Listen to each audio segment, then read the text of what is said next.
compliment everyone. I was just saying that on your IA, we are writing on the 6th of August, which is coming Saturday, for both main and city campuses. We are all coming to the University of Ghana Computing Systems, UGCS. They will give you a venue and then you will go there, but it is likely going to be the computers on main campus and around main campus. You know, the other UGBS building is outside of campus, but still related to campus around there. That's why it's helpful if we got the notice early enough so that we would be able to arrange our lives around that. But the point is to keep your Saturday open. It's 6th August. You keep it open. As soon as they give us the time, the specific time, then you will use it. If they say 12 to 1, you know that you are there 12 to 1. Because of our class size, I think the two campuses together is a little over 400, if I'm not mistaken. I could cross check. And they will need to give us good computers so you don't have any hiccups. That's what they are working at. I've sent a reminder. Hopefully I'll receive notice and then I'll share with you. And I'm saying that there is nothing amiss if the persons working there seem to have not given the specific detailing.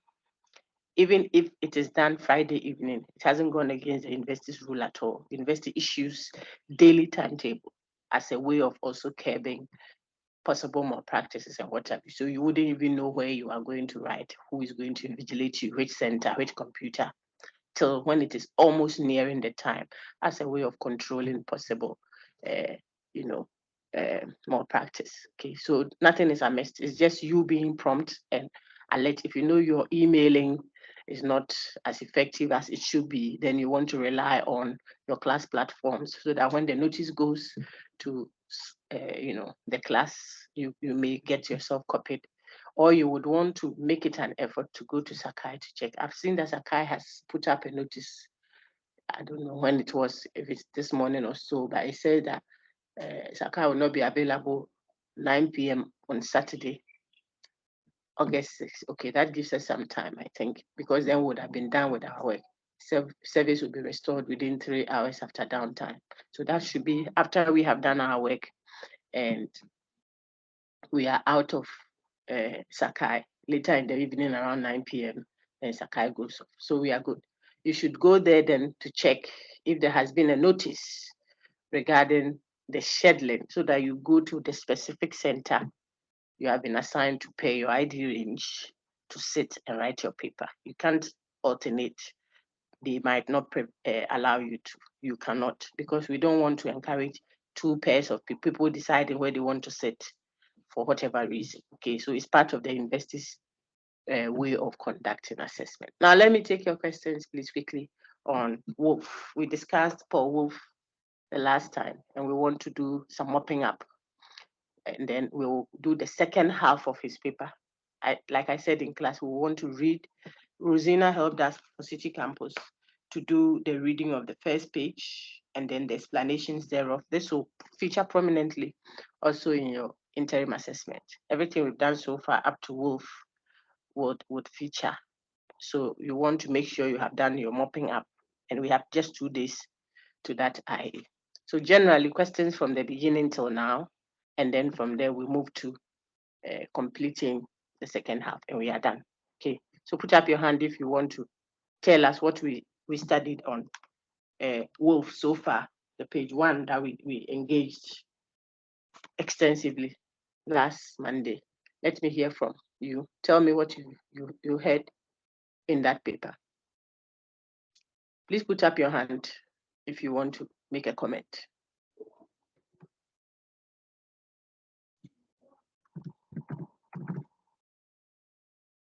Anybody, quickly, please. There's no time. It's a holiday, so we are going to have a holiday kind of discussion, very quick.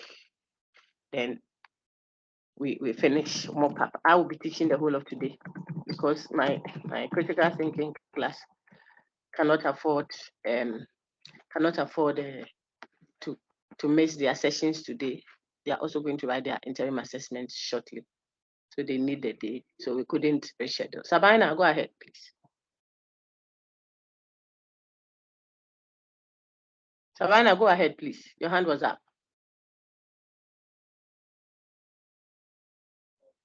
Hello, Savannah, please go ahead. Oh, you didn't, nobody heard anything last Monday for both main and city campuses. You didn't hear anything. Is that a response? I want to continue from there. So let's do this quickly, please. Okay. What did we discuss on wolves in defense of anarchism? We didn't say anything. Is that how I should take it?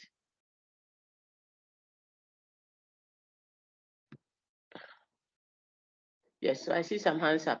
I'm coming. I've changed my screen now. I'll take you in a minute.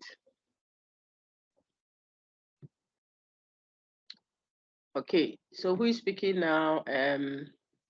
I see Emmanuel Edia, I see Okwampa Eric, I see Eunice Ahiato.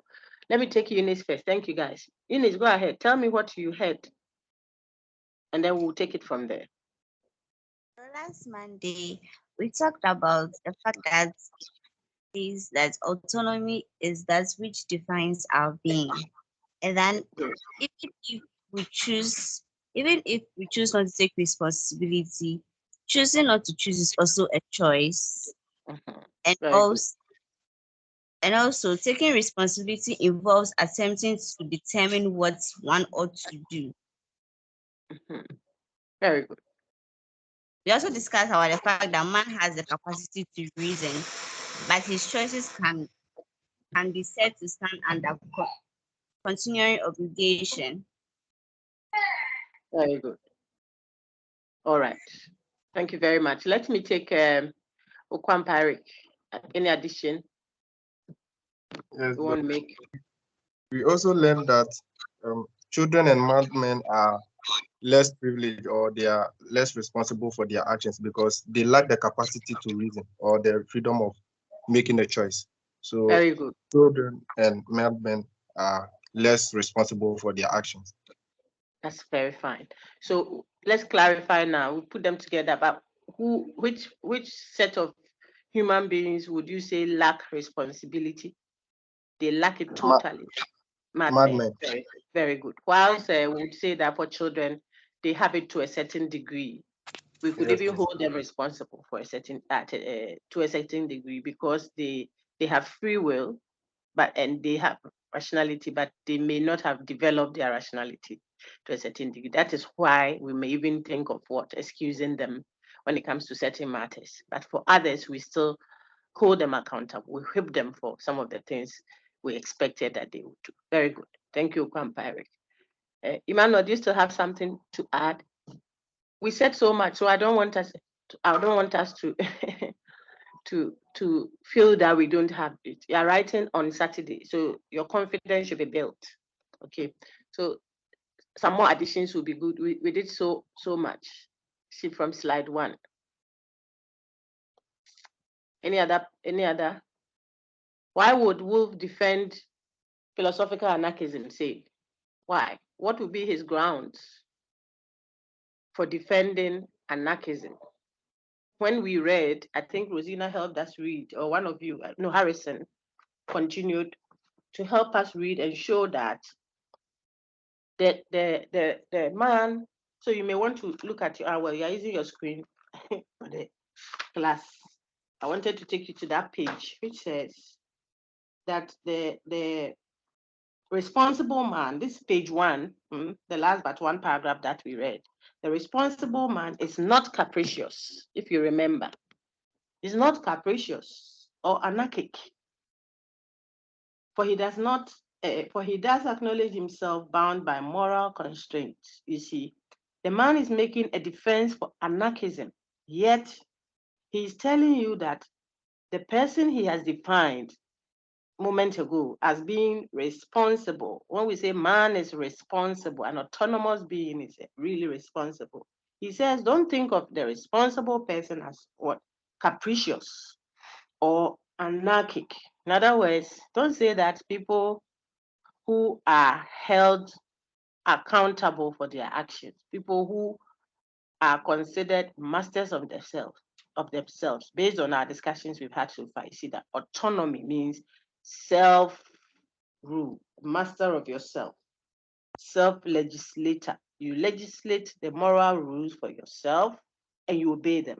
So you are not obeying any other person's instruction, so to speak. Why? Not because you are capricious or you do not believe in what? Obeying rules, but rather because you obey the rules instructed because you see moral value in the rule yourself. So he is not defending anarchism to mean that you don't, I mean, lawlessness.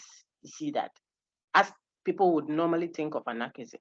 No, rather, the paper he has titled In Defense of Anarchism is to show a certain understanding of what it means to be a responsible person. So the anarchism that he's defending, that is what you see on my screen. I want one of you to read the last paragraph. Let me be sure you can see what is there. Any one of you, please read the last paragraph there. He will deny that.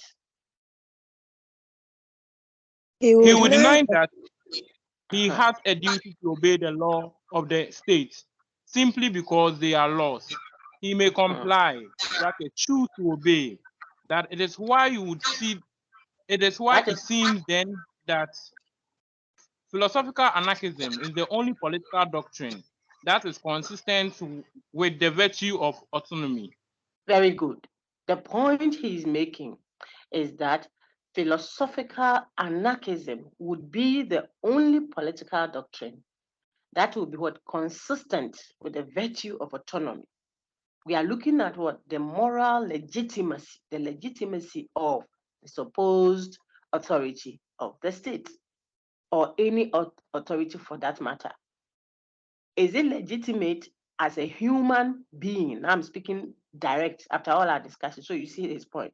As a rational human being with free choice, why am I qualifying the human beingness with these two aspects? I'm doing that because we could have human beings who are children, and we could have human beings who are mentally sick, mad. So they would be excused, such human beings would be excused from the various uh, responsibilities that we can hold them by or hold them off. If the human being is mad or he's a child, what we are saying doesn't wholly apply. So he established that exemption.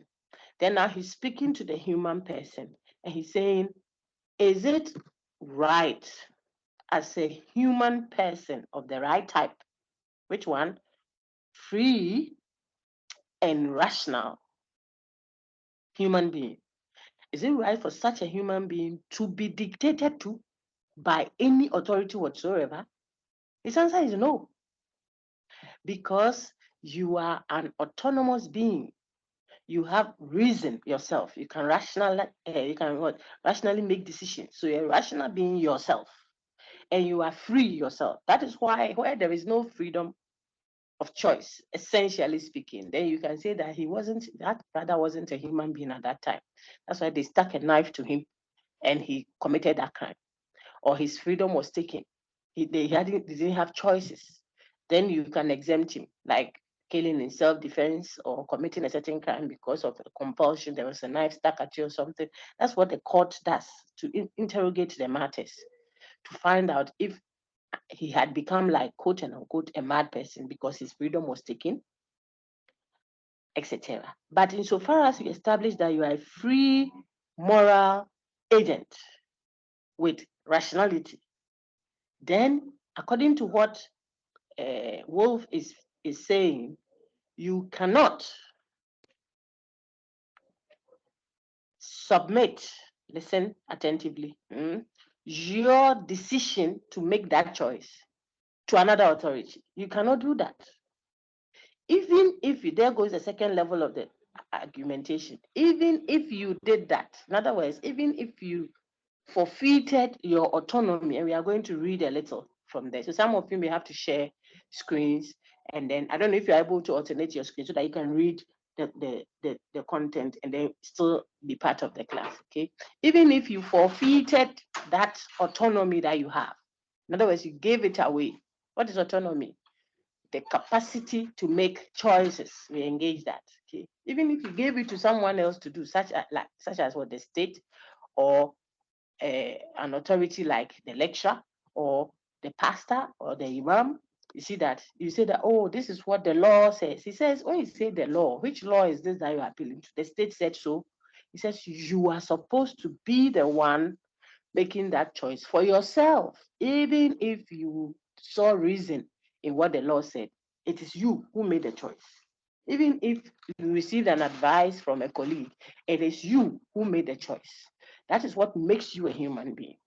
So what is the point? The point then is that if you are an autonomous human being, there comes his case in defense of anarchism, see, then philosophically speaking, where we are doing the ethics of it, we are interrogating the ethical grounding of the state's authority. We say this, then the state will not have any authority over you. Whatever authority the state exerts over you is what you choose to accept or not to accept. Every rule that is coming, every instruction that is coming, morally speaking, you do the interrogation, you do the critical examination, like we saw in the paragraph 1 last week we read. You do the reflection, you do the criticizing of the principles. Remember, you predict the outcomes, you do the judgment, and you say, oh, I think that this is what Daddy says, and I respect what he says, because when I also evaluate and judge morally, I think that there is wisdom in what has been said, so I'll do it. That means you are still expressing autonomy, even where you submit to an authority. It should be because you saw value in it, morally speaking. If this is the case, then there is no way that there can be any justification. There goes his argument for any authority, including that of the state. So he says that is why I'm reading what your friend read, which is still on the screen. That is why it would seem then that the philosophical anarchism is the issue. Anarchism, philosophically speaking, you hear the ethics of it, that would be the only political doctrine. So when you take it to the political frame, we have to philosophically interrogate the matter and see that we can only have anarchism, philosophically speaking, as the doctrine. That will be what? That will agree, that will be consistent, that will match what autonomy is. Autonomy cannot be taken. If you even give it away, you are still responsible. That's the point. And I'm going to show you that now. I think I am one of the gentlemen on main campus. He's called Augustine. Wanted clarification on that because he saw that some of the pages the author was speaking about for future of autonomy. And then he also sees that there's a portion responsibility. So I want to help you see that you can forfeit your autonomy. We have said that over and over again. You say, oh, it's because they gave me this man to marry. That is why my life has become like this. You decide, you choose to let your life become like that or not. That's the point he's making. If you have to choose and you don't, and you think that, oh, I can't rely on my expertise on this because I'm not a doctor. So that doctor example, which I hope you have read, he says, if you say, oh, I'm not a doctor, so this one, if I go and do, I'm going to decide, I may die. But the choices there, I have to pass on that responsibility of making the choices onto the doctor to make so that I can benefit because he's competent. I am not. Okay, now that means you have forfeited your what? Autonomy. You have passed on your being a master of yourself. You have passed that master rule to someone else for the person to do what? To govern you and dictate to you and decide for you. No problem. But he says, even where you forfeit, take note, the autonomy, you are still accountable. You are still responsible. You will never pass on your responsibility to someone else. And autonomy is ultimately prescribing what? Responsibility. And that is what is on the last page there of your page 1, the one Harrison and the others read. It says, since the responsible man arrives at moral decisions which he expresses to himself in the form of imperatives, we may say that he gives laws to himself, take note, or is self-legislating. In short, he is autonomous. See that? What makes you autonomous is what? You're legislating for yourself. You're making the laws for yourself. Someone say, hey, then there'll be chaos in society. Remember, he appeals to Kant. That's the starting point. And Kant says, if the principle is universalizable, then it will apply everywhere. So if you are really, really making moral judgment based on rationality, reason, whatever you make as a principle would be universalizable. Remember moral philosophy? It will be by the categorical imperative, do unto others what you want others to do unto you, etc., etc. That would be the standard, so to speak. And so you may be making the laws for yourself, but it will apply everywhere, morally speaking. If you really did a good job at that, which is what he says the competent, rational, and free human being is capable of. See the starting point. Okay. Now, to end that, he says, as Kant argued, again, he references Kant. There's a reason why he keeps doing that, so that he doesn't have to do all the homework. He's telling you that this is the work I'm appealing to ground what I'm saying so far. So, as Kant argued, moral autonomy, take note, I'm still on the first page that we read in class together, both main and city campuses. The last paragraph, there's just 3 lines. As Kant argued, moral autonomy is a combination of what? Freedom and responsibility. Take note. Moral autonomy, not legal autonomy, not financial autonomy. You're talking about morality, ethics, the rightness or wrongness of an action. You cannot say that, me dear, it's because the lecturer said we should do it, that's why. Our commander said we should shoot and kill all the people, that's why. It's not my fault. Really? Morally, ethically. That is when it comes to the rightness or wrongness of that decision you are making. You are responsible for it. That is what Wolf is saying. Okay, that is what makes you different from the stone, or even different from the child. The child may not have all the reasoning capacity because he or she still needs it to develop. The mad person is not morally accountable because he's not autonomous. That's what your friends said earlier when we set off. But you and I, and that is where that is where one of your colleagues' question in class was very interesting. It is captured in the text as well. And I noticed that people have read. Very impressive.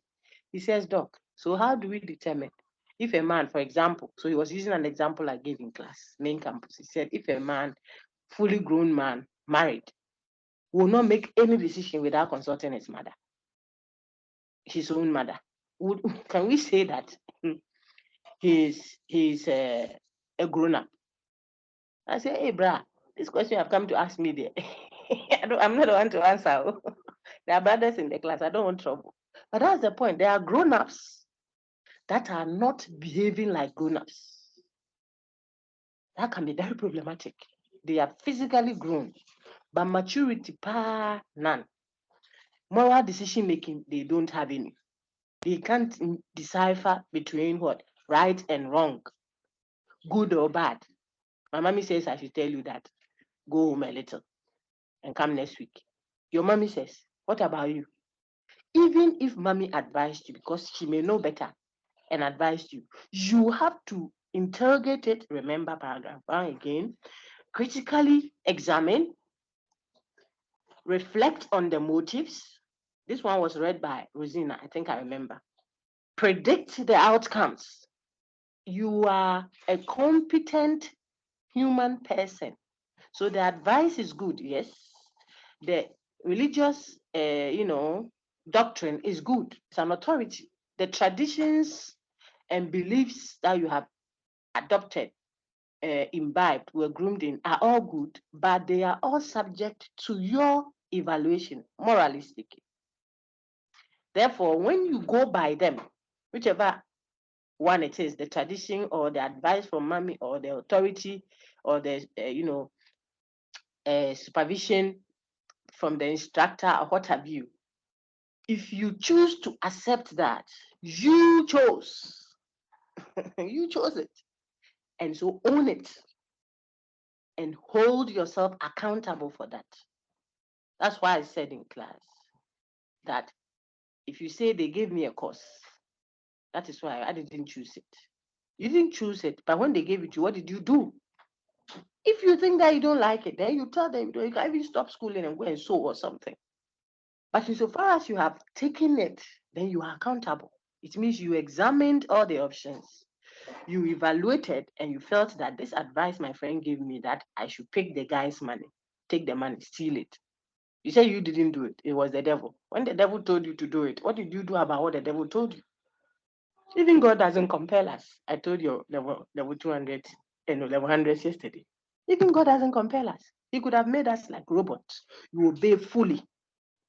In the morning when you wake up, you do only what God likes. True, he could have done that.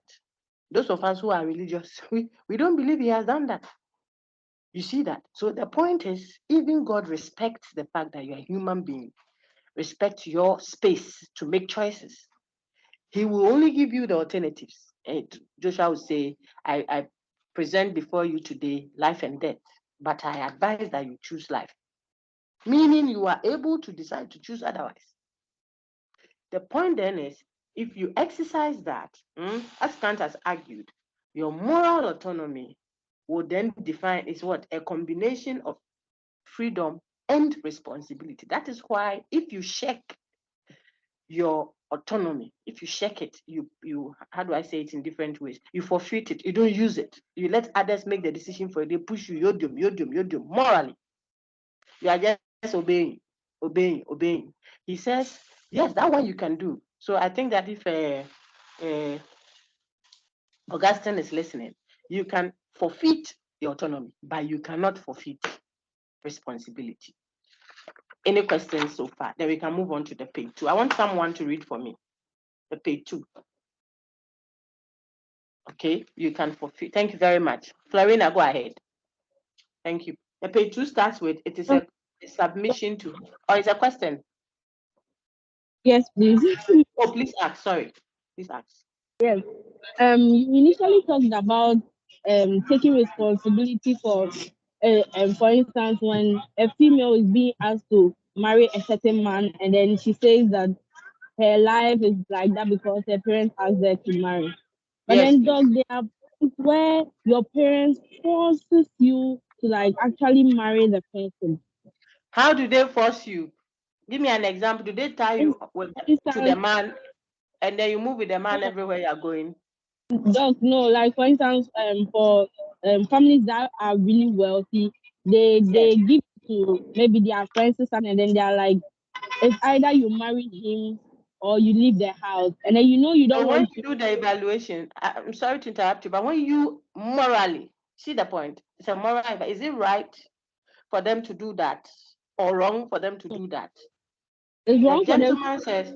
gentleman says, you decide that. Unless you're a baby, you see that. Like the 3-year-old who is on a mother's lap, but she's already betrothed to a 72-year-old man. That child, remember what the man said, cannot do anything about that. She doesn't even understand marriage, the implications thereof, the reflections. Back to page 1, paragraph 1. She cannot reflect on motives. She cannot predict outcomes. She cannot criticize the principles. So it is your decision when you, my sister, when you, the person that has been affected, do the evaluation, because you're a rational human being. Maybe you can consider and say, well, I don't love the man, but I think that the reason why the family has this arrangement is because we have to pay some debts. And mommy doesn't have it, and daddy doesn't have it. And maybe this man will die very soon and have property that I can take and help them. And help them. You are doing the assessment. So you are making that moral decision. When you make it and you accept to be with a man, don't point to mommy and daddy again, because you chose it. However, when you assess and you realize that, look, even though I don't like it, excuse me, the options may be good for the family, I don't like it, so I don't want to be with them. And you pick your bag and baggage and go. You are accountable for that. Do that knowing that you assess the matter and you feel that it is not right, for me to sell my life for the benefit of these folks. So I'm going. The point is, whichever way you assess the matter and judge it, be accountable for it. That is what it means to be responsible. Hold yourself up that I chose it because you assessed it. What he doesn't want the person to do is to accept wholesale what has been handed over to him or her. We are going to read for you to see. You accept it and live by the rules thereof, the dictates thereof, whether it is a state or, I mean, Ghana, if you think you don't like the things that are coming, the fine gentleman in the past said it. If the oven is too hot for you, get out. You know why he's speaking that way?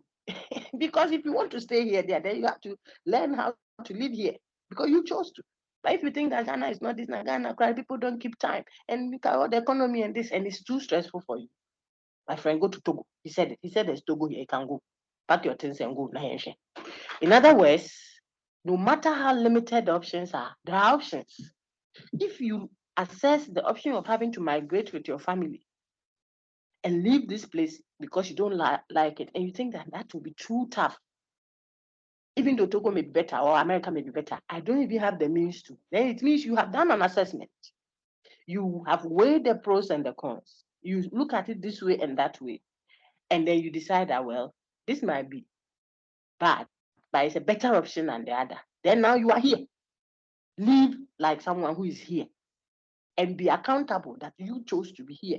So if good comes, you enjoy. If bad comes, you work at it and make it better. Like marriages, like the example you have given. So this is what the gentleman is dealing with. Either way, it is your choice, my sister. Because choosing not to choose is still a choice you have made. One of you said it. Eunice said it. I don't know if you still want to come again. Because that is really the point. You see that it's not pleasant. I think if you remember our Ortega discussion, the person has been born. An uncle comes to take all the property that father left when he was passing away.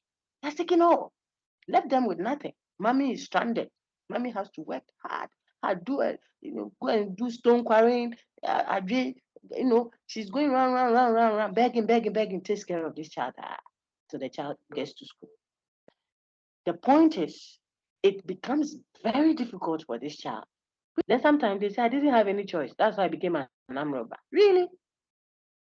No, this is what the man is saying. You can't say that. You had choices. Maybe someone will say, okay, so the only choice I had, some ladies say that. I didn't have many choices. In fact, I don't have anyone taking care of me. So I'm just managing this somebody's husband for a while because I don't have any choices. You are lying. You do. You can sell bread. Why are you not selling bread? Because you do the assessment and decide, do you want to be following someone's husband? Then wherever you are passing, you are looking left and right. When they are coming to drop, you say, drop me at the junction. I'll go home myself. Don't worry. And you are working. Why? What kind of stress is that? Because you are doing something that you know. Don't go and pass it on to someone. You see, this is Brand Ortega, our friend's emphasis. You are a moral judge of yourself. The lady read it last week. Harrison also emphasized, you are a master of yourself. When it comes to the moral part of the decision making, you may not have the money. That one, you're not a master of yourself financially. You may not be the president. You're not a master of yourself politically speaking. You may not be the lecturer. You're not a master of yourself academically. But the moral part, we are talking about moral autonomy. What is right or wrong to do? You decide it, even if you learned it from someone. We read that. Even if it was an advice from someone, you learned it. Even if it was an imposition by an authority, like the church or the mosque or whichever authority, like the tradition says so, you are a king. You have just been made a chief of a certain society. And they say our tradition demands that when you become a chief, you kill 10 virgins to pacify the stew. If you do the moral assessment of it, the ethics is dealing with the question of, is it right? Is it wrong? Our friend says the rightness or wrongness, don't go outside of yourself to go and find a definition of right or wrong. You are a moral agent. You have the ability to conceptually interrogate matters, like Kant says. Decide that. Don't use any man as a means to an end. That's Kant, which this fine gentleman is also appealing to. assess the matter. Should I kill 10 virgins in the name of keeping my throne? Is it right? Don't say, oh, but that's what the tradition says. It says you are giving away your autonomy when you talk that way. Don't let someone or something instruct you as a human being. You are not a stone. You're a human being who can judge by yourself. Oh, maybe the person is a child. Then we can excuse the child because he's still growing for certain matters, like using my phone as a sponge, as a soap. When you are washing, then the child will take your phone and is rubbing. I said that in the main campus class. You will beat the child a little and let them go. In the evening, you give them food. Because you know that his or her rationality is still being developed, OSHA, or a mad person. I read on YouTube, I don't know, I saw just the headline, whether it's true, that some days ago, a mad person a mad person woman has stoned some guy to death at Circle. I don't know if it's true, if any of you saw it. Did anyone see that news, please? Yes, please. Okay. Yes. Who is going to arrest that woman and put into which prison? Who? Thank you. Who will do that? They are arrested. All they will do with that arrest is just to restrict her so that she doesn't do more. But who is going to sit on her case and interrogate her and ask her, why did you do this? What day? We are adjourning to next week. I mean, if she's mad, she's not free and she's not rational. Until more be that guy who there's a certain prophet be on there. He said, if you let someone kills you, a foolish person, in other words, someone who is not correct, you allow such a person to kill, you are dead. It's a foolish death. No one will hold anyone accountable. Why? Because a person is not rational and therefore not autonomous. Sometimes they are rational, but they are not free. As for children, free, yes, they can do anything, but they are not rational. The grass cutter in the field, main campus folks, the grass cutter who came to eat someone's corn or eat someone's thing is free, was able to make choices, but he's not rational. So you can't arrest the grass cutter and take him or her to court for chewing your corn in the field. You should get or mosquito is biting you. So you are angry. Are you going to arrest them and take them to court? No, you will buy a mosquito coil or you put on a repellent or spray your room to take care of that because they are not rational. Human being, you and I, are not like that. Lady Florence, we are not like that.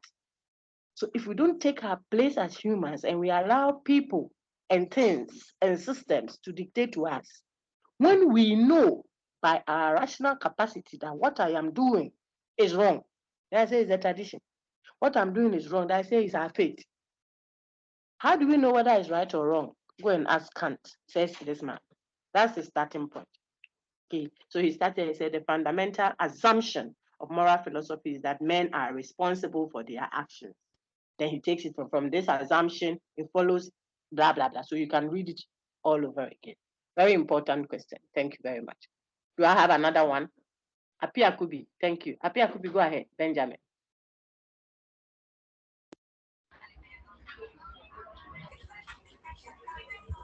Apia Kubi, go ahead, please. Okay, if it wasn't a question, then we can quickly start reading. May I have someone read for me the page 2? If Rosina is there, I would be grateful. If not, Harris, okay, Nana Obing. Nana Obing, please read for me. The page 2 starts with the statement, it is a submission to laws which one has made for himself. So perhaps we start from the last paragraph of page 1, which I read right now. Then we continue to page 2. The last paragraph of page 1, since the responsible man arrives at. Since the responsible moral disposition, which he expresses to himself in the form of imperative, we may say that he gives laws to himself, or is self-legislating. In short, he is autonomous. As Kant argued, moral autonomy is a combination of freedom and responsibility. Very good. I've explained that. So let's go to the next page. It is a submission to laws which one has made for oneself. So he's explaining, thank you, Nana, hold on for a minute. He's explaining what moral autonomy is. The first thing is, I've asked you these questions. Okay, so please bear with me so that you can get it very well. He says, moral autonomy is a combination of freedom and what? Responsibility. That's the first thing. Then he goes on to elaborate. It is a submission to laws which one has made for oneself. It means if you are submitting to any law that you didn't make by yourself, then you are not acting as an autonomous being.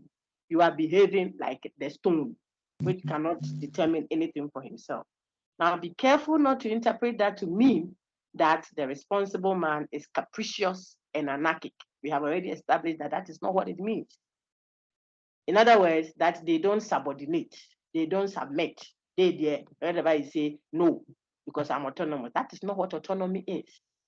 Because it is possible to be ruled by another, but that ruling by another doesn't count as ruling by another. Why? Because when the person proposes the law, imposes it, you judge it. You can reject it or you can accept it. So it is possible to accept a submission, this is what Madame has just read, to a certain law, only because there comes the reason why you are a master of yourself. So you submit to that law only because you see reason. You think of it as good. You judge that law and then you think that I would want to be under it. So that woman who is living with that man as a wife and his husband is able to submit to the dictates, so to speak, of that man. If she judges the dictates as what? Worthwhile. She does the judgment. That nation that has submitted itself to the rulership of another nation and has become, say, if you like, a slave of it, quote and unquote, is not really a slave. We are going to read it shortly. Insofar as, to the extent that an assessment was made by the supposed subordinate, and he or she says, I would submit to the dictate of this other state because I think I will benefit. Is that what happened with the two nations that have been fighting in recent times? That one said, I would want to subordinate. I would want to be subject to your rule because I think it will be beneficial to me if I do an assessment of the matter. And then later I'm thinking that I don't want to any longer. Look at our past stories and histories in Africa. We have people that submitted to the paramountcy of another king. In Ghana here, they are autonomous, but they say we want to go and submit and pay obeisance to this other authority. Why? Because we see reason in that. We will have some benefits. If I see that the person is powerful, I'll say, oh, I want to be part of your kings. I want to be part of your chiefs. That one is a decision you made. Take note, we are going to read that shortly. So you are not being ruled by another person, not at all. Therefore, we should have a certain conceptualization of democracy, which may not necessarily be what we all are practicing now. If I choose to allow you to rule me, it is still a democracy in that sense of it, because I chose. I am choosing that you rule me. It means I'm still autonomous. I have just submitted and I've come under your authority by my choice. Because I not by my choice as in capriciously, no thinking to damn it, yeah, I want to be there. No. But I have done some rational deliberation. I have looked at the outcomes. I have looked at the principles. I have seen that if I associated myself with you, I'll be better off, morally speaking, and stuff like that. Then I submit to that church doctrine or church prescription, or that kind of thing. It is still autonomy. That is why God will still hold you accountable for your actions, even if you went to sit under his authority because you chose to. He didn't force you. People don't understand why you have to publicly declare that my mom is also in there. I give myself to this because it is important for the spiritual protocols. You chose to. Don't say that, oh God, you know my heart. I don't need to come and stand public. You know my heart. Say it.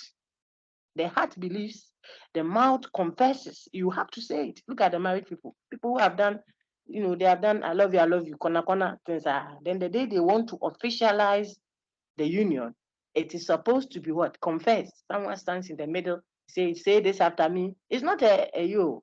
It's important because now you are making the thing official. You are declaring that I am choosing this day to be with you in life and in death. for richer, for poorer. Now I heard some people say you have to say for richer, for richer. Hey, poorer. You are choosing to submit to a certain dictate. It makes you still what? Autonomous. Insofar as you did it as a result of what? Rational deliberation. So Madame just read that it is a submission to laws which one has made for himself or oneself.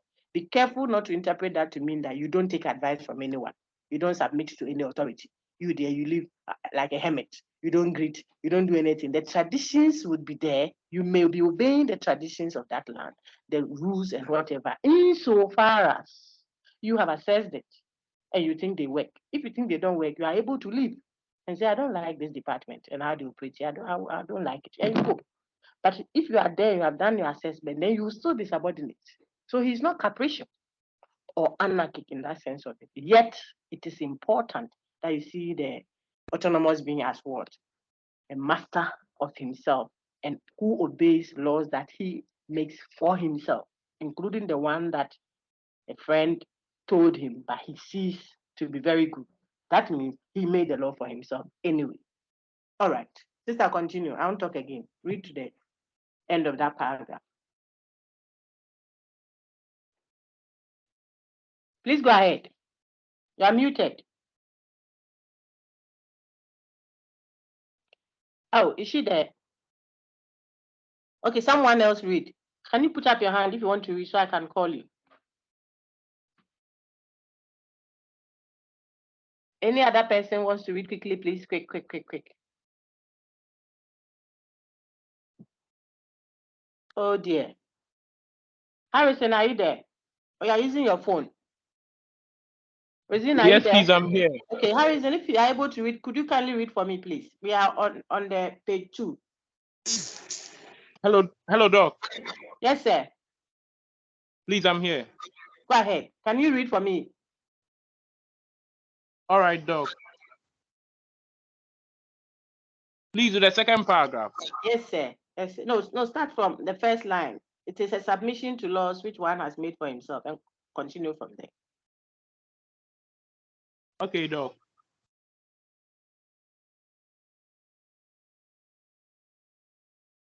Meanwhile, Priscilla is on standby. So when Harrison finishes, Priscilla Chema can continue.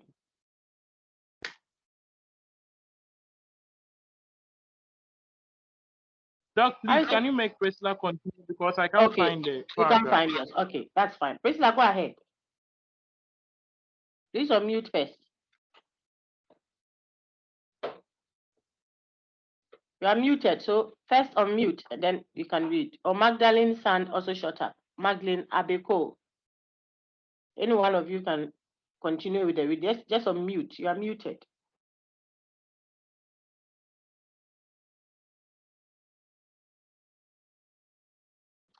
Oh, please, you are all muted, oh, ladies. Hello, Magdalene, madam. yes, I can hear you now, Magdalene. Go ahead.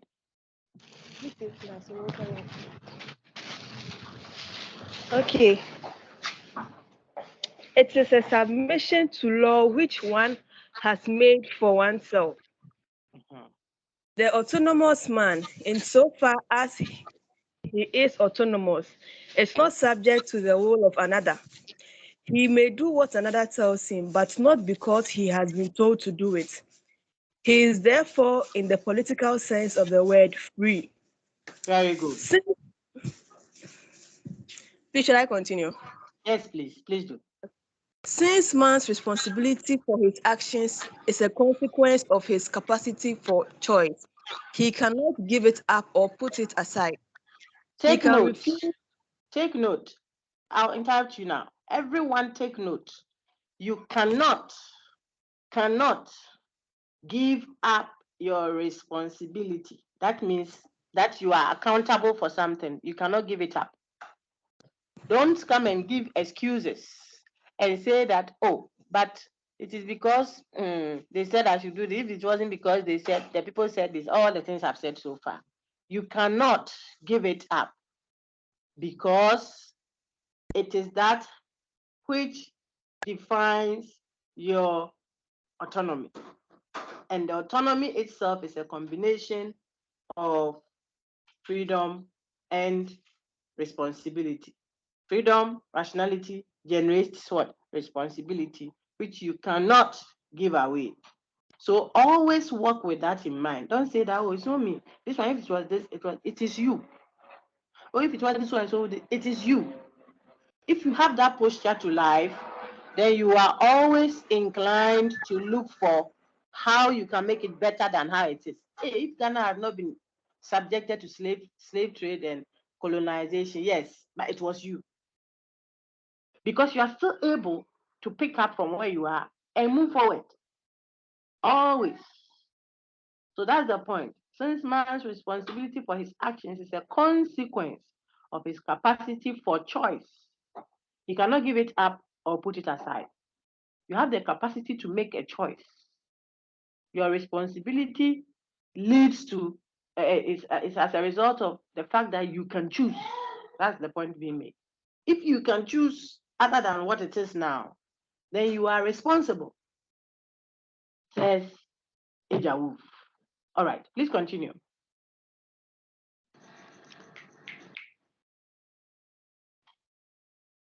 He can refuse to acknowledge it. However, either deliberately or by simply failing to recognize his moral condition. All men refuse to take responsibility for their actions at some point or other during their life. And some men also consistently check their duty that they present more sorry. And Don't some worry. men You are doing and well. some Read it. It's a difficult text. The language is difficult. It's a King James kind of language. So don't worry, you're doing fine. Read. men so consistently check their duty that they present more the appearance of overgrown children than of adults. You see the point we were saying earlier. Some men check their duty. They put it aside. So much so that you are inclined to think of them as overgrown children than as adults. This is the point that I said one of your friends asked. You are a man. In other words, man as in the generic sense. You are a sister, big woman. You are grown. Why are you making it someone? Even my friend said my hair is this. I want to change it. Even you have to see reason why you want to change what you are changing. Not that because your friend said it. No, until your life is dictated to by friends. You can't make decisions for yourself. Okay, this is the point. So you are grown, and there is a demand made of you as a grown person, grown in quotes, because everyone is growing. We never finish growing.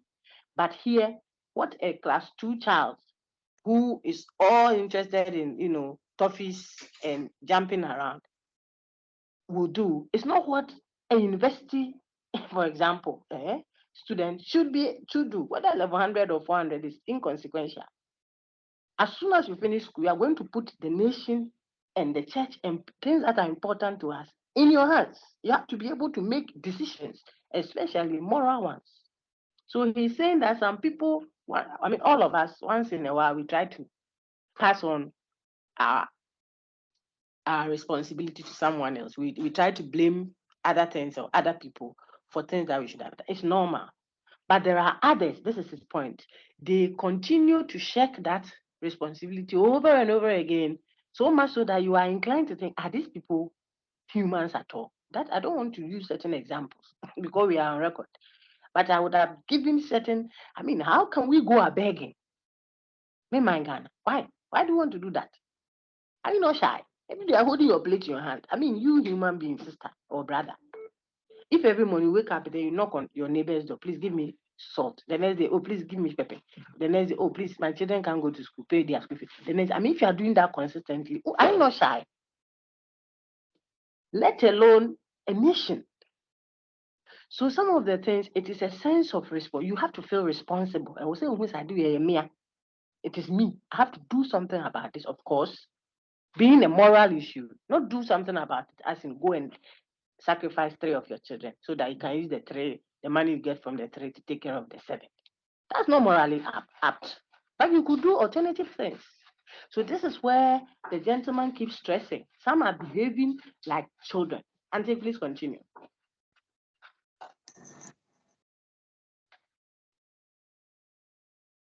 You are in as much as moral autonomy is simply the condition of taking full responsibility for one's action. It follows that men can forfeit their autonomy at will. This is to say, a man can decide to obey the commands of another without making any attempt to determine for himself whether what is commanded is good or right. very good. I've spoken on that, so you can continue. And there, here, Augustine and friends like Augustine, please take note. The paragraph Madame is going to read is to help us clarify the question you asked in class even better. Okay, sister, go ahead. This is an important point, and it should not be confused with the false assertion that a man can give up responsibility for his actions. So take note. I want to make a note here. The earlier statement said man can forfeit their autonomy. It means their right to choose to rule themselves. Think of it. You can let someone rule you. In other words, you can submit, say, to the doctor. The doctor says, get up, then you get up. Some brothers can submit to the dictate of a young sister. The sister will say, me, they're sorry, bow down, turn around.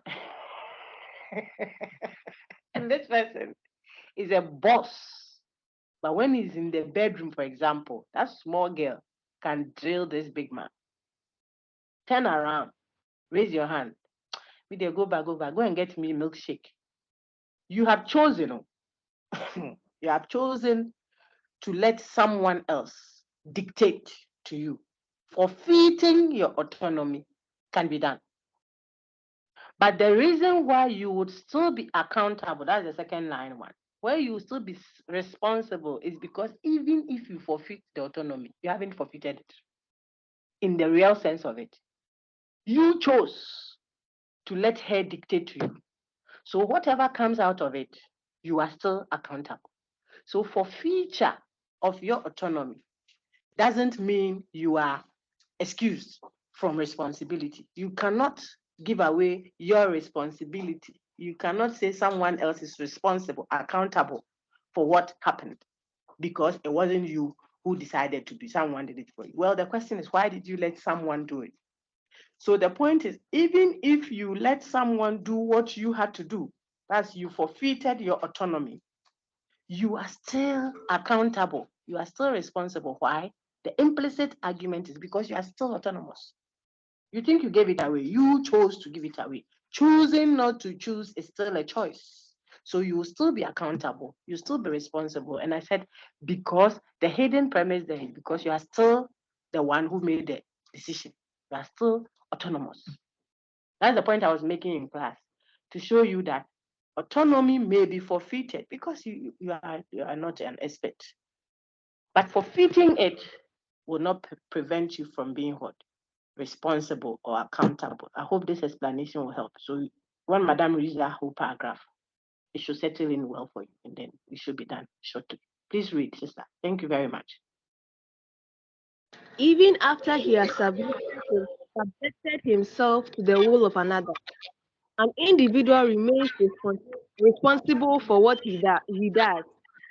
But by refusing to engage in moral deliberation, by accepting as final the commands of the others, he forfeits his autonomy. Russell is therefore right when he says that a man cannot become a slave even through his own choice. If he means that even slaves are morally responsible for their actions. But he is wrong if he means that men cannot place themselves voluntarily in a position of servitude and mindless obedience. So all the examples I gave you earlier, the woman can decide that for the sake of my children and their welfare, I don't want to leave them for another woman to come and destroy their lives. So this man is stingy. He's not killing me, but he's stingy. But I will submit to all that is going on for the sake of this higher good. She has deliberately, after rational deliberation, she decided to submit. This one makes her what?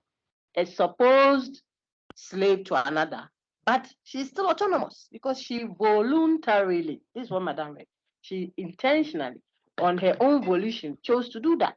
I said another state or another ethnic group in Ghana, for example, may decide to pay obeisance to another king. So if you go to certain places, I don't want to give examples, but you know, like the Ashanti region, we have Fante Town. I mean, our fine chiefs are up north. Some of them pay obeisance to the Ashanti king. It doesn't take away their autonomy because they chose to submit. This is what our friend is saying here, that where I chose to submit to a certain authority, it means I deliberately did that. I evaluated and I think, oh, this one will work for me. So I am submitting hasn't taken away the fact that I am ruling myself. See, I am ruling myself, even though I am under someone, because I have deliberately done that. But where the person didn't choose to, he or she is compelled to submit to someone else, and she doesn't do an evaluation of it, doesn't work at getting herself out of that situation. That is what will be problematic, and it will mean that you have become what? You have given away your autonomy. And so those are the two distinctions that my friend was asking, Augustine were asking. One, I chose. Look at the way you are sitting here. Holiday. Today is a holiday. Why are you? Why are you here? You have been dictated to by someone to be online at this time, engaging a lecture. Why? Me too. Today is a holiday. The family wants me around. You see, but I'm here sitting here. It's a choice we made because we are looking at a higher good after what our moral evaluation of the matter. We decide that okay, let's do it this way. This one doesn't mean we have given away our autonomy or we have been someone else is ruling us. No, we chose to be ruled. We chose to allow someone to rule us because we looked at the outcomes. Okay, but the other way where you don't choose it and you are not evaluating and you are not deciding anything. When they push you, you go. When they say sit, you sit. When they say, in fact, they can tell you to sit down. I told you that since level 100. They can tell you, sit down. You are sitting physically. In your mind, you are standing. No one can stop you. You see, in your mind's eye, the physical body is put into prisoner and locked. Mentally, you are a free person. And in the prison, you are even writing books and what have you. Because you decide, you choose it ultimately. This is the point being made here, which was a little confusing to some people. So he's referring to what Rousseau says, and he says what Rousseau says can be interpreted in two ways. If you interpret it the first way, then it will be okay. But if you want to interpret it to mean that people can't voluntarily choose to be under someone else, then it will be wrong. People can, as part of an expression of their autonomy, to submit to the church doctrine. And then they have their own food in the fridge, but they will not eat. They say, this period I'm fasting. I'm making myself hungry because there was an authority that dictated something to me. I chose to. That is why you are still accountable. All right. Very good.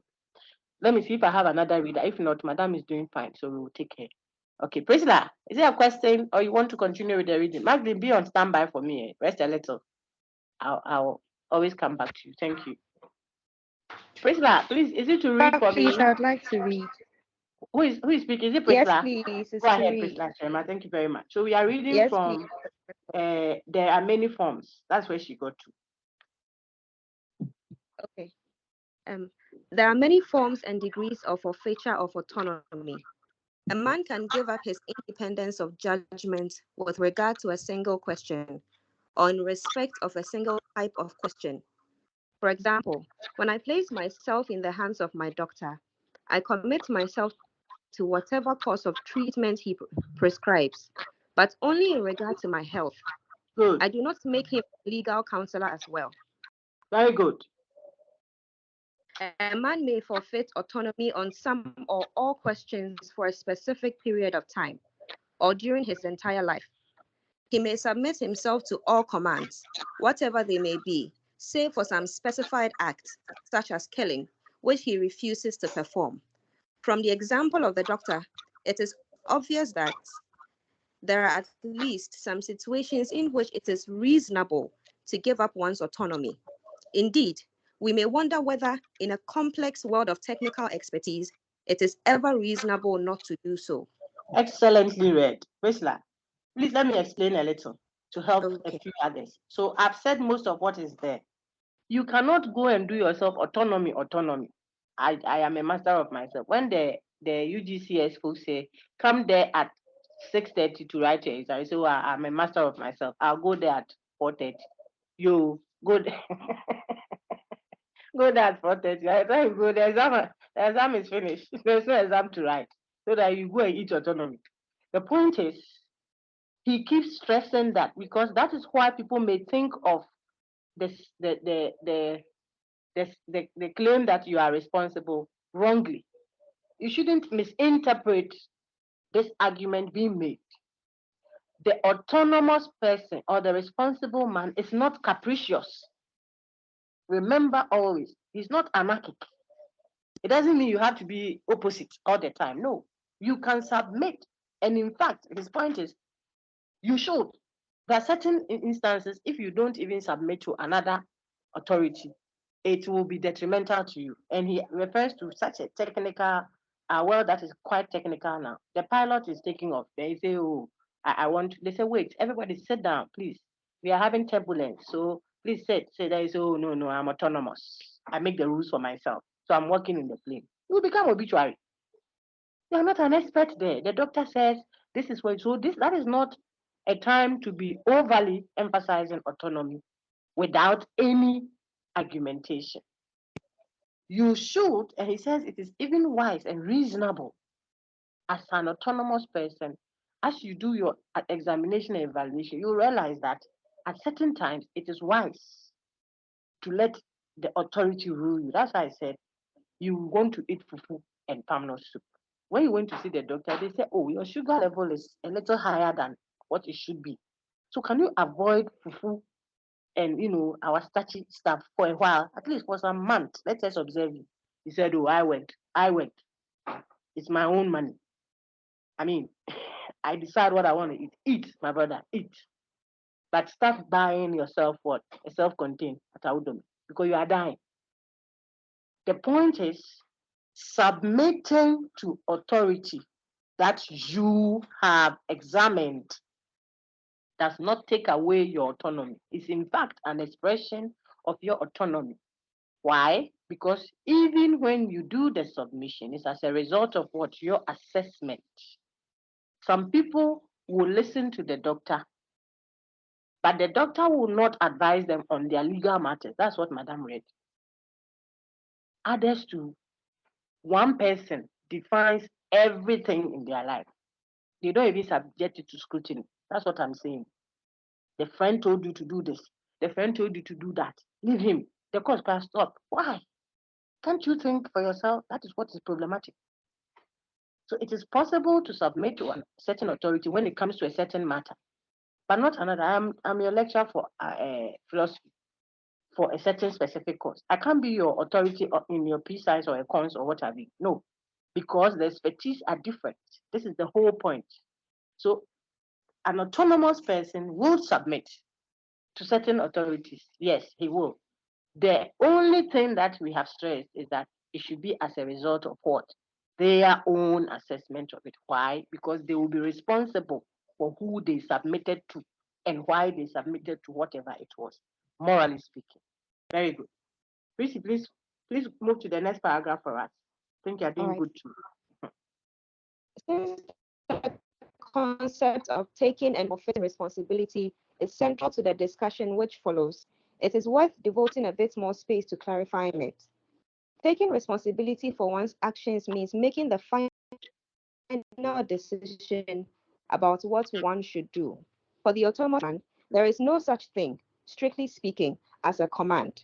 If someone in my environment is issuing what is intended as commands, and if he or others expect these commands to be obeyed, that fact will be taken account of in my deliberations. I may decide that I ought to do what that person is commanding me to do, and it may even be that his issuing the command is the factor in the situation which makes it more desirable for me to do so. For example, if I am on a sinking ship and the captain is giving orders for manning the lifeboats, And if everyone else is obeying the captain because he is captain, I may decide that under the circumstances, I had better do what he says, since the confusion caused by disobeying him would be generally harmful. But insofar as I make such a decision, I am not obeying his commands. That is, I am not acknowledging him having authority over me. I would make the same decision for exactly same reasons if one of the passengers had started to issue orders and had in confusion come to be obeyed. Please In let me explain politics, that. Let me help Islam. okay, sorry. So yes, so some people would only say, "Oh, he was the boss." You know, he's the boss. The lecturer says so. This ABR, you know, that is what the president said. So we don't have a say. I don't know the authorities. That's what the tradition says. He's saying that, like I've said over and over again. You will see that most of the things I'm saying sound repetitive because I'm saying it in different ways. Sometimes that helps some of you. Some people like to hear the same thing over and over again in different ways. That's how they are able to consume it, and then they are able to understand. So the chief or the king who says, I am only doing what they said I should do, whether good or bad, because that's what the tradition says. It's not me, you know, our tradition, that person is just obeying the command because it's coming from an authority. Finish. This is where there is a problem. Oh, he's a boss, he said it. So what? The boss could be wrong. The doctor could be wrong. I'm telling you, the report from the doctor could be wrong. So the authority could also be wrong. That is the reason why you don't obey just because it was instructed by the authority. You obey because you see reason in what the authority gave. That way, you are able to correct or interrogate or make better what the tradition, the authority, the boss said. So this scenario, he's saying that if I'm obeying the instruction from the captain, I'm not obeying it just because the captain said it. I'm obeying because what the captain said looks reasonable to me per my assessment of it. So I would have obeyed even an ordinary passenger too if he also said something that I assessed and thought that, well, it will work for us. We are sinking. Maybe throw away all your I think we should throw away our heavy suitcases and what have you and save our lives rather. People, let's do that. This could come from the captain or from members or passengers like myself. It won't matter what the source was. Appeal to authority doesn't always work for us. This is the point he's making. The authority, the ordinary person, is what he's advising useful or not. And people say what you are saying is true, but the group leader said this. But the group leader could be wrong. It means you are not allowing yourself to reason. This is a scenario our friend Paul Wolf wants to make to show that we do not obey commands. You see that they are in italics. Command. I do not obey a command because he is the captain. So a boss 90. Because he is the boss 90. Hairdresser madam said, please, whoever comes for whatever, wedding, and we are preparing the person for the bridal, whatever, no matter what, it should be a ponytail. Every bridal,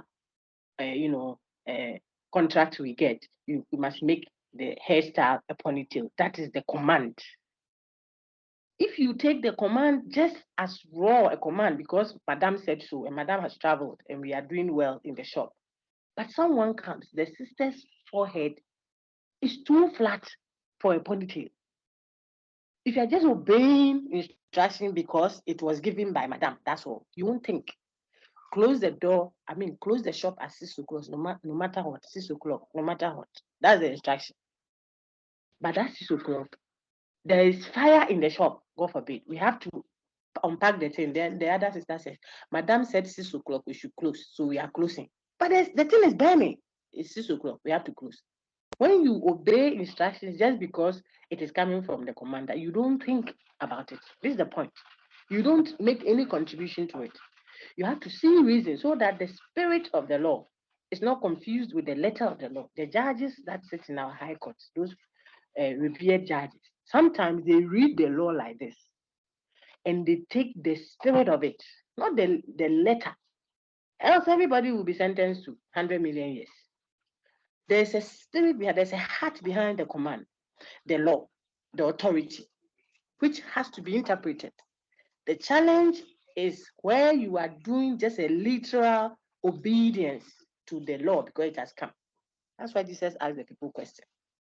You see, we have moved from everyday life to church to culture to we are doing social and political to politics.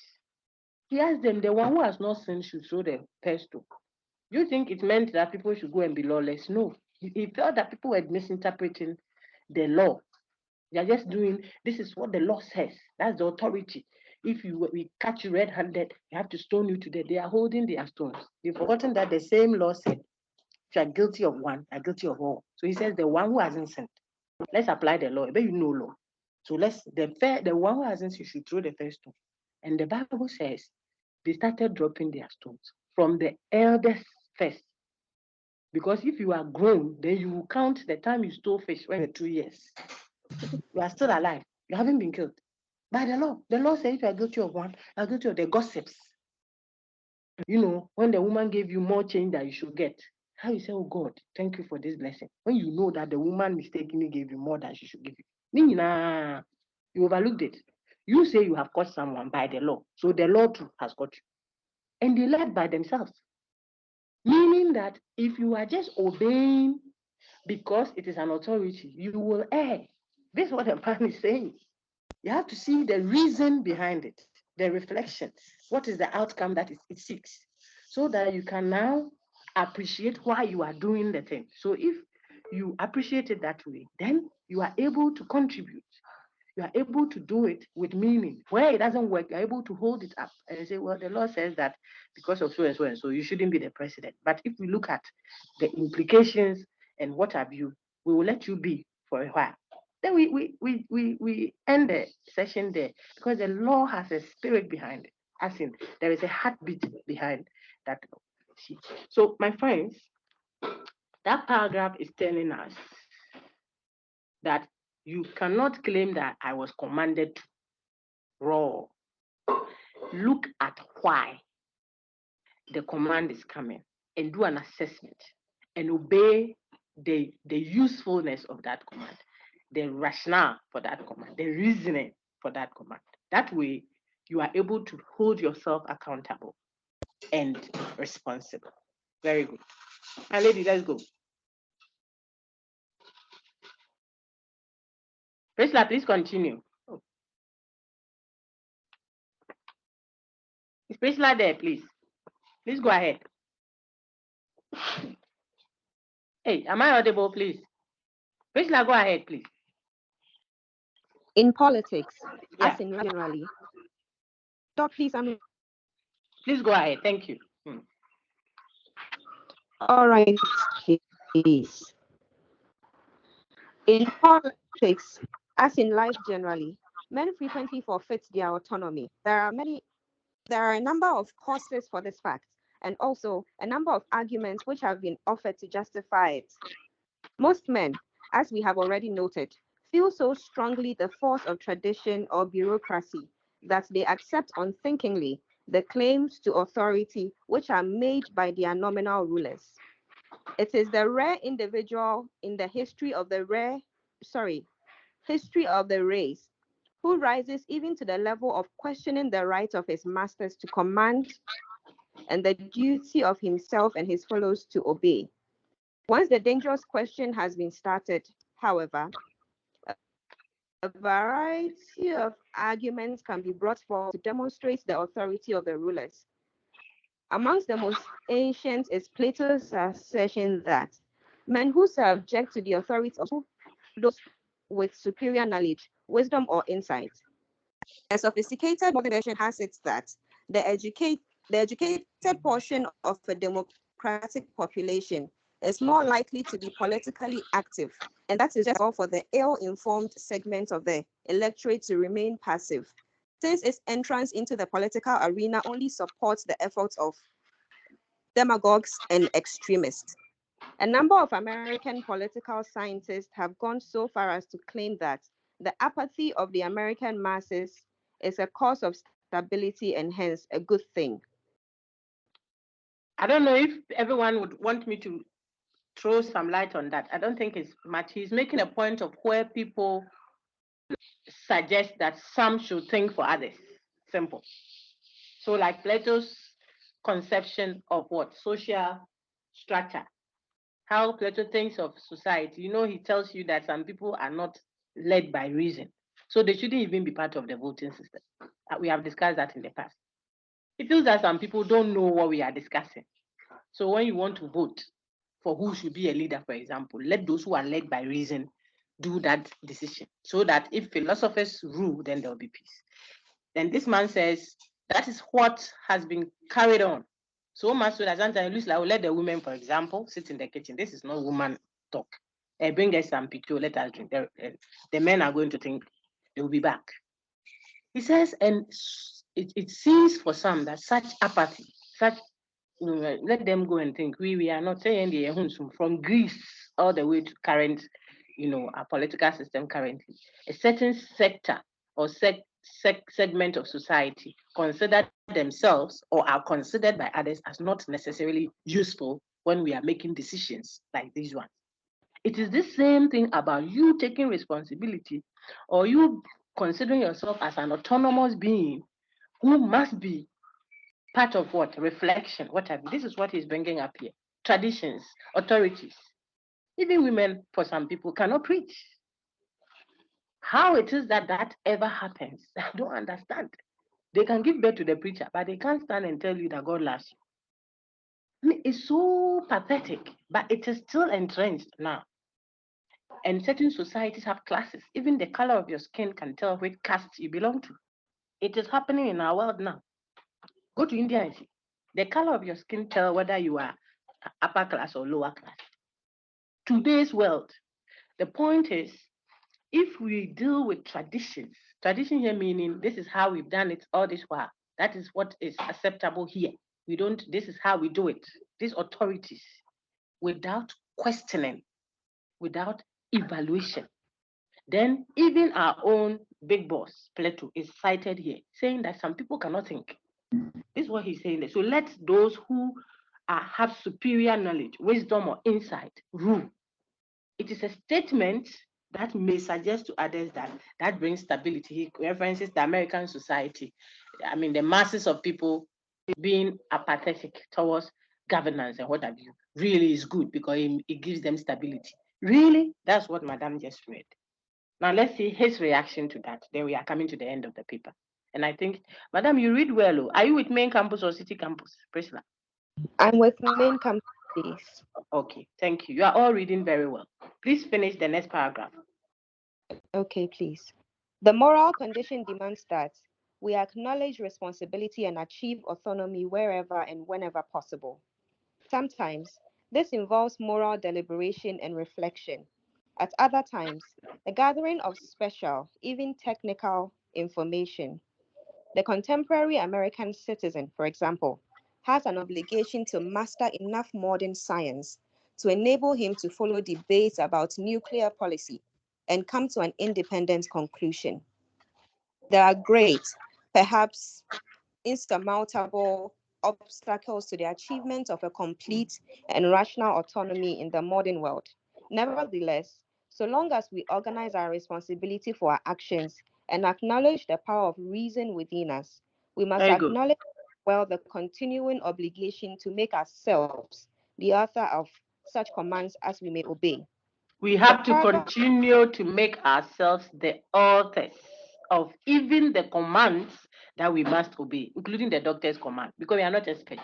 So we have to take the doctor's instruction, including the lecturer's instruction on the content, the supervisor's instruction. We have to.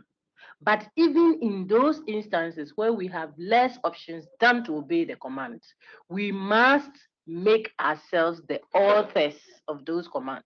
So the lecturer instructed, but you also engaged it and saw value in it, and then you altered it for yourself. It is important, he's saying. I may not be an expert in reasoning politically, like Plato is telling some societies, the society that some people are not experts, no problem. But even where I don't know anything about it, I must feel obligated morally to be the author of that instruction I'm receiving from the competent others. It is important to put yourself in that place. Why? Because it underwrites what? Your autonomy. That is what makes you a human being. The day you stop doing that, before you open your eyes, your own, excuse my language, feces have been put into plate and placed before you, and they say, eat it. When you want to say, oh, please, oh, they say, keep quiet and eat. I'm your boss. Eat. That is what we shouldn't allow ourselves to do. You may not be an expert, but this one party, I have a question to ask. So it's important to train yourself as a human being to critically evaluate, examine, ask questions, even when you don't have any competence in what is being discussed and you want to respect the authority that is instructing you. You are allowed and you must feel obligated to engage. That's what Madame is reading over there. Please continue. The paradox of man's condition in the modern world is that the more fully he recognizes his rights and duty to be his own master, the more completely he becomes the passive object of a technology and bureaucracy whose complexities he cannot hope to understand. Very good. You are It reading very is well. It's several, technical, so I'm thank you. shocked that you are reading it like that. When we come to class, God willing, next Monday, let me know you, Priscilla. Okay? Yes, Go ahead. please. It is only several hundred years since a reasonable, well-educated man who claimed to understand the major issues of government as well as his king or parliament. Ironically, the high school graduate of today, who cannot master the issues of foreign and domestic policy on which he is asked to vote, could quite easily have grasped the problems of 18th century statecraft. Very good. Still some elaboration there. Let me see if I can get someone else to read. So the substantive portion here is just putting flesh. He just elaborated to show you that you are always, always, always, and I'm projecting some slides alongside so that those who are listening will have something that they are looking at, which speaks to the content being read. Man cannot give up or put aside their responsibility for their actions, but can forfeit their autonomy at will. If you forfeit it at will without deliberation, you would still be accountable. If you forfeit it at will after deliberation and you do the evaluation, you will still be accountable. So why would you let someone decide for you? It's my mother that said I should leave her. Hey, so what should we do? But you let her. It's my mother that said I should leave her. See the expression? The mother said it, but you did the living. You are accountable. Oh, I didn't shoot him. I was instructed. You are accountable. So you want to make sure that regardless of your competencies or not of the issue under discussion, you have a say in what happened. Thank you so much, Lady Priscilla. Is there another hand? Someone else hand shot up. We have the concluding part. That should be done in 5 minutes. Then we can end our session. Any other person else we plead with Priscilla to complete for us? Is anyone else willing to read for us, please? Okay, then Priscilla, you may have to do as the honest. Okay, there's a hand up. Thank you. Bettina. Oh, now, Ben, your hand was up earlier. Bettina, hold on. Let's take now, Ben, first. Then I'll come to Bettina. Now, Ben, go ahead. The conflict between authority and autonomy. The conflict between authority and autonomy. Good. The defining mark of the state is authority, the right to rule. Very The good. primary obligation of a man is autonomy, the refusal to be ruled. Don't It ever would forget seem it. it would Don't seem ever that forget these two statements that now Bing has read. You can write a full essay on that. According to Paul Wolf, the defining mark of the state is authority, which is the right to rule something. See that? While the primary obligation of man is autonomy, the refusal to be ruled. You have to feel obliged not to allow yourself to be ruled. It's an obligation on you. These are two contrasting opposites. Remember the seesaw I drew on the board for you, for both main campus and city campus. One is sitting at the left, the other is sitting at the right. As soon as you bring in state authority, the individual's autonomy will be taken away. And as soon as you legitimize individual autonomy, the state authority will be undermined. It will not be a legitimate one. That is it. So what? Nana, please continue. It would seem then that there can be no resolution of the conflict between the autonomy of the individual and the putative authority of the state. Take note In that he said it will seem. You take it to mean that. That is what I was saying. So you shouldn't take just this to mean, therefore, that then there is no way man's autonomy will permit for any kind of submission to authority. That's not true. That's not what it means. So he says it will seem then that so and so and so and so. But we have seen earlier in our discussions that it is possible for you to submit to authority. See, you will submit to that authority. That means the authority will be there, you will submit, but your autonomy is not taken because you chose to. That is what he's arguing for. So that when we choose a certain authority and there are repercussions, we don't blame the authority. We should blame ourselves and choose better next time. Finito. You're allowed to change from one faith to the other. You're allowed to change from one political party to the other. You're allowed to change or improve it because you chose it. You see, you improve it. So this woman I'm living with, see, this guy, the guy is so of that snore, I'm not happy. Well, go and look for snoring medicine because you choose. As soon as you do that, you are able to solve problems, you are able to deal with the repercussions thereof. But if you are passing it on to others, like Adam did in the garden, you have been given an instruction. They came when the man came, the boss came. He asked Adam, you know why? Because he's the one that was giving the instruction directly. God didn't call the snake and Eve to come and ask them, why have you eaten? He called Adam. Adam just had to say, Papa, we are sorry, or I'm sorry for not obeying you. And maybe we wouldn't have been cursed.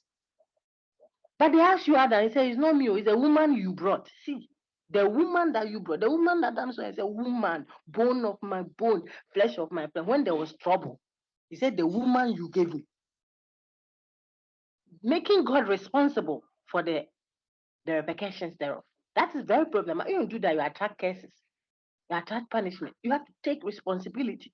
So a good leader is the one that when there's a problem in that department or the place he or she is in, he owns up, he takes it up. He doesn't say it's not me. When you start them, they are not listening. Whatever you tell them they don't, it's not for you to say that. You say we have heard. I think I'm accountable. I'm responsible for it. I will see to it that this is corrected. You shoulder it because you're a leader. Holding up for others, even for the applause. When they asked Eve to, did you hear what she said? She too says, no, me, it's a snake. When they got to the snake, he said nothing. That's why he's still ruling the world. Now, you can't stop saying it. He is holding it because he took responsibility for the error. Uncle Adam didn't. Auntie Eve too passed it on. Snake kept quiet. Of course, we know he symbolized something. He kept quiet. When they said, what have you done? He said nothing. He didn't say you should have created me in a way that I won't sin. He didn't say anything. Because if he was created without the capacity to sin, would he have sinned? Snake or human? Lucifer or whatever? He wouldn't have sinned. So he could have passed it on to God that you shouldn't have created beings that can sin. If you didn't do that, then we wouldn't have sinned. God would have been accountable for everything, responsible for everything. Take responsibility. Oh, Doc, please, the assessment was open. And that time when you opened, you should have given us a notice. We didn't see the notice. Who are your work? You didn't do the work. Why didn't you do it? And you are being penalized for it. You want to admit and say, Doc, please, if I could have another opportunity. That's a different language. Some will send you an email and say, you didn't copy my email. When you open the announcement, you didn't copy us. Really? So responsibility taking makes you mature, an autonomous person, and therefore accountable. And it is people that are accountable that you can place things in their hands. The world is in the hands of the devil. Nanka, he wouldn't tell Jesus that, I will give you everything. Just bow to me. Can you give something that is not yours? It's a legal language. Even if it is stolen, he is holding it because he didn't pass on responsibility to someone else. Okay. My lady, please read. Insofar as a man fulfills his obligations to make himself the author of his decisions, he will resist the state's claim to have authority over him. That is to say, he would deny that he has a duty to obey the laws of the state simply because they are the laws simply because they are the laws. In that sense, it would seem that anarchism is the only political doctrine consistent with the virtue of autonomy. Very good. Keep Now, reading. I've said all that. Yeah. an anarchist may grant the necessity of complying with the law under certain circumstances, or for the time being. He may even doubt that there is any real prospect of eliminating the state as a human institution. But he will never view the commands of the state as legitimate, as having a binding moral force. In sense, in a sense, we might characterize the anarchist as a man without a country, for despite the ties which bind him to the land of his childhood, he stands in precisely the same moral relationship to his government as he does to the government of any other country in which he might find in which he might happen to be staying for a time. When I take a vacation in Great Britain, I obey its laws, both because of prudential self interest and because of the obvious moral considerations concerning the value of order, the Very good. general good consequences of preserving a system of property, and so forth. Very On good. my return to the United States, I have a sense of retraining, Re-entering. re-entering my country. And if I think about the matter at all, I imagine myself to stand in a different and more intimate relation to American laws. They have been promulgated by government, and I therefore have a special obligation to obey them. But the anarchist tells me that my feeling is purely sentimental and has no objective moral basis. All authority is equally illegitimate, although, Underline of that. course, Hey. I'm sorry. Take note of that. Okay. You can highlight it if you have a PDF highlighter there. But the point is, all authority is equally illegitimate. Now, if you hear this and you are not a philosophical mind, or you have not gone through the test very, you say this guy is encouraging rowdy and vandalistic. No, no, no, no. He's speaking philosophy. Morally speaking, no authority is legitimate if you are dealing with a human being of the right type, not a child, not a mad person. You cannot impose on anybody. Even God the Creator, I said it earlier, doesn't impose.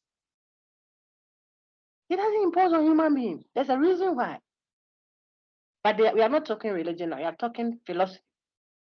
A human person must be respected. The dignity of the human person lies in the fact that they too can think for themselves.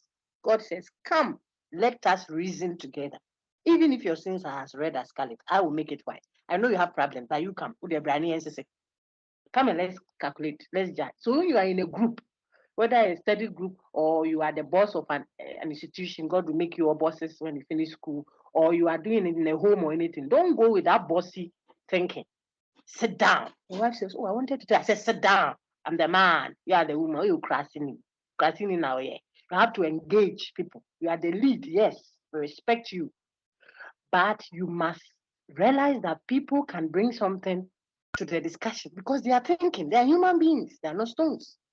So if you are open that way, you allow us to judge the same way that you shouldn't impose. You too, don't allow yourself to be imposed. When you go for conferences, you too speak some.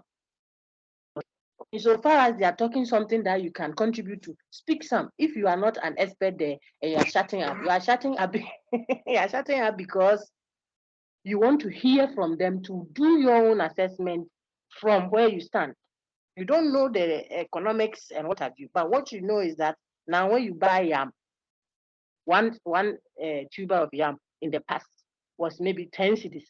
Now the same yam of the same size is maybe 25 Ghana cedis. That is what you understand.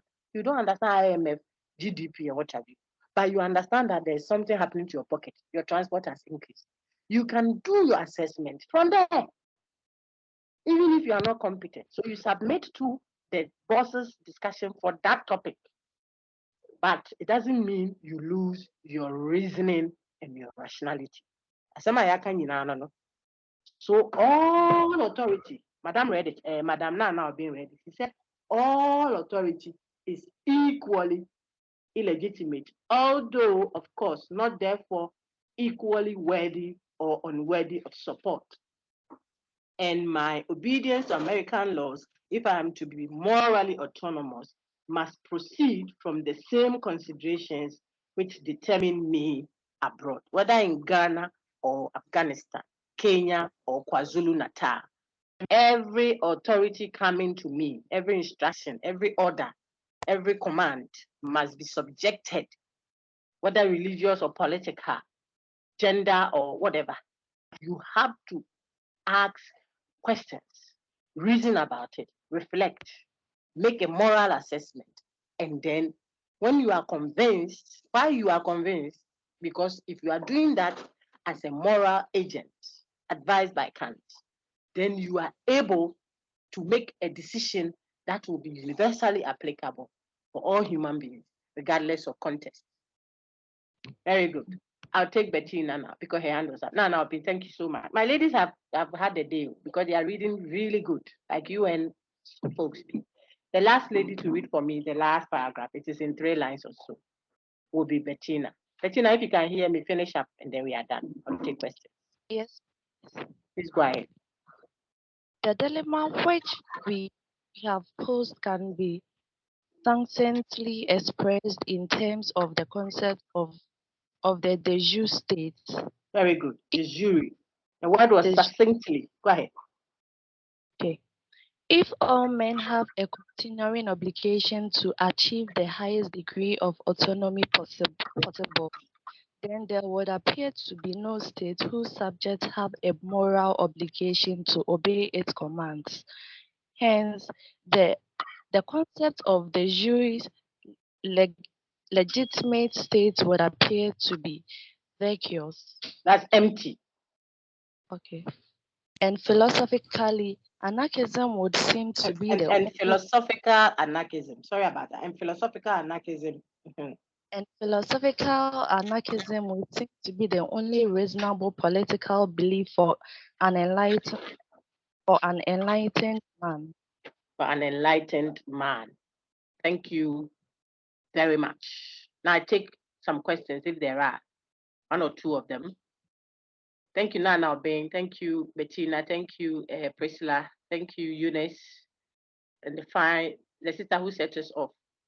I've written your name there. I can't trace it immediately now. Thank you all. Let's take questions if you have any, please. And we are done. If not two, then I think we had a good time. It's recorded. I would share with you right after this session. I have a series of sessions today. Nana Kofi Amu, please go ahead with your question.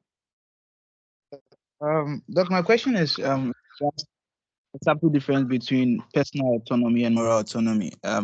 Whereas moral autonomy is giving oneself or submitting to a moral law that you've given to yourself, and personal autonomy regards with the fact that you decide to pursue a course of action regardless of any moral content. Can we then talk about the fact that moral autonomy will be more of like under personal autonomy or the other way around?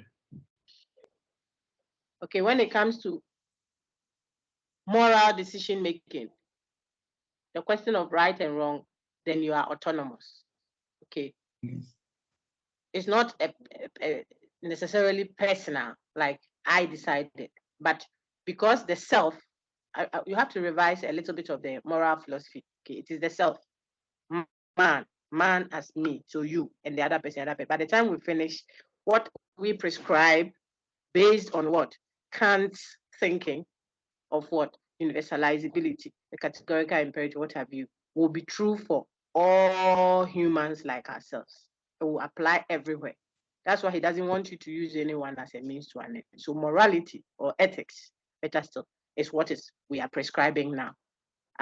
So I sit in my room and make the judgment of the matter, but it will be applicable universally if I did a moral assessment of it. The other examples, some of them are not necessarily moral, but just to make the point for you to see. That's why we use those. Thank you, Doc.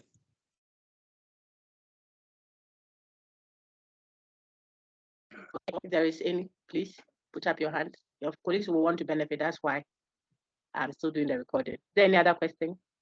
Okay, so I would feedback when I get a message from Sir Walter at UDCS on your timetable. I think he mentioned it to be in the afternoon thereabouts. So on the Saturday. So if I get a notice, then I'll share it on Sakai and copy your class reps. Have a wonderful week, holiday, and then let's meet God on Monday after your IA. We'll discuss the IA right after Monday, and then set off with. I think the next topic is socio-economic justice. So you may want to read on roles, and then the Communist Manifesto and the Libertarian Manifesto. These are not very difficult texts. They are all narratives. Some of you would even have seen it even before coming to school. Read them. Let's see what the communists argues. Economics now, okay, socio-economic justice. So what does the communists say? What does the libertarian say? And then what is the reconciliatory part that Rawls brings in to mediate the emphasis of the two extremes? We'll look at that. So Rawls is our focus, but you should have had a background reading on the community, the communists, and then the libertarians. Excellent week ahead.